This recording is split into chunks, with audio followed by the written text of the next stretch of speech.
দর্শক, বসুন্ধরা সিনেপ্লেক্স একটি জনপ্রিয় সিনেমা হল বাংলাদেশের মধ্যে। আজকে এই সিনেপ্লেক্স নিয়ে আপনাদেরকে খুঁটিনাটি সব কিছুই আমি জানাবো। বসুন্ধরার টপ ফ্লোর মানে লেভেল 8-এ সিনেপ্লেক্স অবস্থিত। আপনারা লেভেল 8-এ আসবেন, তারপর সেখান থেকে আপনারা চাইলে কাউন্টারে যেয়ে টিকিট কাটতে পারেন। ইভেন আপনারা যদি চান তাহলে অনলাইনেও টিকিট কাটতে পারেন। আপনাদেরকে আমি দেখাচ্ছি আপনাদের সুবিধার্থে। এখানে টিকিটের মধ্যে লেখা আছে সকাল 11টায় সিনেমা শুরু হবে এবং সিনেমার নাম হচ্ছে আভাটার, এবং আরও রয়েছে হল নাম্বার 6, কোন হলে আপনি সিনেমা দেখবেন।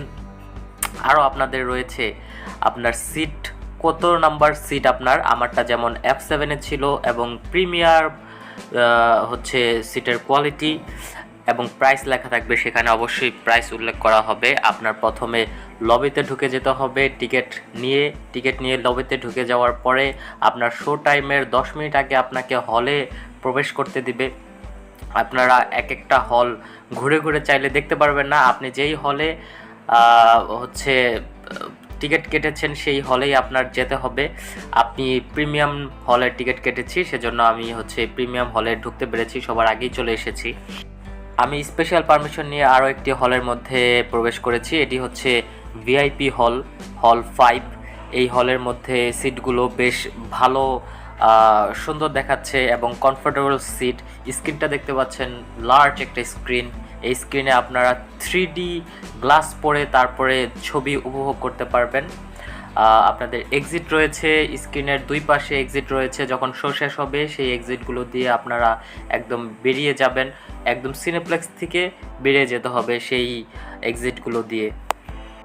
সিনেপ্লেক্সে বিভিন্ন ধরনের টিকিট রয়েছে, 350, 400, এবং প্রিমিয়ামগুলো হচ্ছে আপনার 600 এবং ভিআইপিগুলো হচ্ছে 800 এরকম প্রাইসের। সপ্তাহে 7 দিনই বসুন্ধরা সিনেপ্লেক্স খোলা থাকে। যদিও বসুন্ধরা বন্ধ থাকে একদিন, কিন্তু সিনেপ্লেক্সে কোনো বন্ধ নেই। আপনারা যখন যেবারে ইচ্ছে সেবারে আপনারা চলে আসতে পারেন। আপনারা হচ্ছে সকাল 11টা থেকে আপনারা হচ্ছে টিকিট কেটে ভিতরে প্রবেশ করতে পারবেন, এবং আপনাদের হচ্ছে টিকিট হাতে করে নিয়ে যেতে হবে। টিকিট যদি আপনারা হারিয়ে ফেলেন লবির ভিতরে ঢোকার আগে, তাহলে কিন্তু আপনারা ভিতরে প্রবেশ করতে পারবেন না। আমি মোটামুটি আপনাদেরকে একটা ধারণা দিয়েছি, এবং আপনাদের যদি আরও কোনো কিছু জানার থাকে তাহলে অবশ্যই আমাকে কমেন্ট করবেন, এবং আমি সেই কমেন্টের রিপ্লাই দিয়ে আপনাদেরকে সাহায্য করার চেষ্টা করব। আর আমার চ্যানেলটি অবশ্যই আপনারা যদি সাবস্ক্রাইব না করে থাকেন অবশ্যই সাবস্ক্রাইব করবেন। সবাই ভালো থাকবেন।